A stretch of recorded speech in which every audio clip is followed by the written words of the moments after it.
in this event, and I'm also first timer, sister. and, Even I'm first timer. So we and both are on I'm the same not, page. Yeah, and I'm a devoted Catholic. I just want to listen and understand before I go into something. I like devoted another. Catholics because Quran says the devoted Catholics are closest to the Muslims. Okay, Mike, I have a question, sir. Why is it that the liquor is prohibited, and if ever they drink in a liquor that is according to the standard amount of that liquor, what is the implications if they drink it? And my second question, sir, why there are haram foods for Islam, and if they have eaten it without their knowledge, what will happen to them? I mean, what is also the implications? Sister, that's two questions. Number one, why is alcohol prohibited? Why alcohol is prohibited? It is not And- only alcohol. Yes. And if they drink according to the standard amount of liquor, what will be the implication of being an Islam? What will happen to them? I'll tell you that, sister. As I mentioned in my talk, Quran prohibits drinking alcohol in Surah Maida, chapter 5, verse 90. Even the Bible prohibits the drinking of alcohol in the book of Ephesians, chapter number 5, verse number 18, where it is mentioned, do not be drunk with wine. It's also prohibited in the book of Proverbs, chapter number 20, verse number 1. So Bible prohibits alcohol in two places. You can note down if you want, if you're a devout Christian. If you're a devout Christian, Bible prohibits in two places, book of Ephesians, chapter 5, verse number 18, and book of Proverbs, chapter number 20, verse number 1. Now coming to your question, why does Islam prohibit alcohol? And if someone has alcohol within the limit, then what is the harm? Basic question. I, being a medical doctor, I've given a full talk on why is alcohol prohibited. I've given a talk on scientific reasons for the dietary laws in Islam. It will take me as a medical doctor, I can list you hundreds of diseases only from alcohol. Time will not permit me. There are umpteen number of diseases. The main reason is that when you have alcohol, in the human body, there is an inhibitory center. Inhibitory center means, if I want to go to the toilet, my inhibitory center says, don't do it here, go to the restroom. My inhibitory is working. Now, when you have alcohol, the inhibitory center is inhibited. The inhibitory center, then you don't know what you're doing. You start using foul language, you start urinating in your clothes. That is when you get intoxicated. I'm coming to your questions. I'm coming. So, one of the reasons that alcohol is prohibited, because you don't know what you're doing. You may abuse your parents, you may use foul languages, you may do incest. You know, most of the incest are done. Incest means having relationship, mother and son, father and daughter. Most of the incest that I say in the state of intoxication. And the list is long if you hear my full talk. The number of diseases you can have, cancer of esophagus, cancer of the head, and cancer of the liver, the list is very long. Coming to your question. What if I have alcohol in limits? In limits.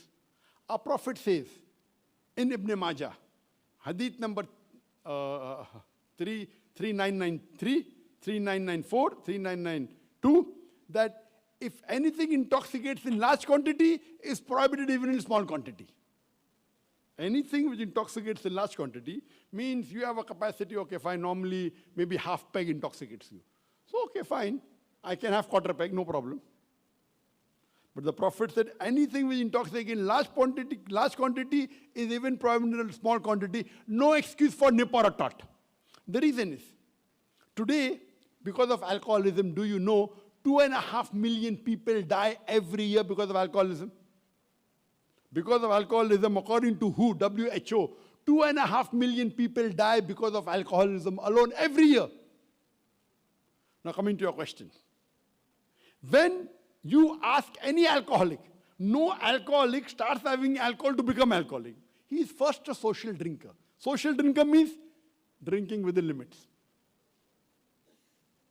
You ask all the alcoholic, no alcoholic will say that I started drinking alcohol to become alcoholic. Maybe you'll find one in a million, maybe. So all of them start with that peg, half peg or quarter peg. It becomes 1 peg and 2 peg, depending whether it's whiskey or whether it's beer. Beer you can have more, whiskey you can have less. Our beloved Prophet said, no excuse for nip or a tot. If it intoxicates in large quantity, It's even prohibited in small quantity, and that is very logical. If this was the case, sister, if I'd agree with you, you wouldn't have 2.5 million people dying every year. Every year. In the last 10 years, 25 million people died. And if you interview them, they always started with half peg. So I'm asking you, if you're going to jump from a 2-story building or a 3-story building, the chances of dying is 50%. Will you jump? Will you jump? So the question is that if you're intoxicated, fine. There may be possibility that if you have alcohol, social drinker, you may not be as bad as health-wise. But imagine if you get drunk once in your life. I don't know a social drinker who has been drinking for 5 years and has not get intoxicated once in their life. You understand, no?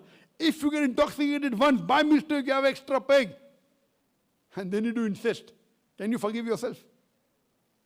Sister, can you forgive yourself? Yes or no? Only once. Incest. Yes or no? So that's the reason Islam says it is prohibited for good. And that's the best.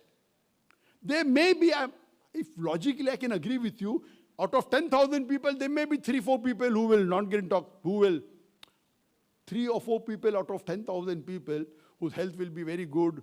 All the people's health are bad. Maybe 3-4 health is good, didn't get intoxicated. 3-4 out of 10,000, what is the risk? What is the risk? Can you take a risk? No. So that's the reason our Creator, Allah subhanahu wa ta'ala, He is the Creator. He knows best what is good for us, right or wrong. So He has put it, He has nipped it at the bud. Nipping at the bud means, don't let it happen. That's the reason in Islam, you know, it says, I didn't complete my second part. You know, fornication, adultery is common in human value. No problem. Sleeping with someone you have not married is no problem. In Islam, it's a big problem. Islam says in Surah Isra, chapter 17, verse number 31, come not close to adultery. It's an evil opening other roads to evil. How does it start? Shaking hands. I'm not saying everyone who shakes hands does adultery, but no adultery starts without shaking hands. Right or wrong? Can you mean you can do zina with a girl and a boy without shaking hand? Sister, can you think of it? Can a fornication take place without shaking hands? I'm not saying every girl and boy who shakes hand does fornication. I'm not saying that. But every fornication starts with shaking hands. So what do? You stop, nip it at the bud. In Islam, you cannot shake hands with an opposite sex who's a non-haram. Haram. Why? It's going to spoil the family life. So Islam has the solution to the problems of humanity. So are you convinced, sister, that alcohol is prohibited? And if you're a devout Christian, even the Bible says you should not have. Do you have alcohol, sister? You have. So inshallah you'll stop it. Yes or? Bible says even little is haram.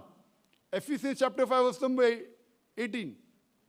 Proverbs chapter 20 verse number 1, giving you references. And you say you're a devout Christian. How can a devout Christian go against the Bible? Little. So little, undevout. I would like you to study Islam, sister. You know, we believe that a person should follow the values of life. The topic is the world and human values. And these human values are practical, sister. And I do not have time to talk about the women's rights because the time was short. But you should hear my talk on women's rights in Islam. And inshallah, you'll be convinced about the teachings of Islam.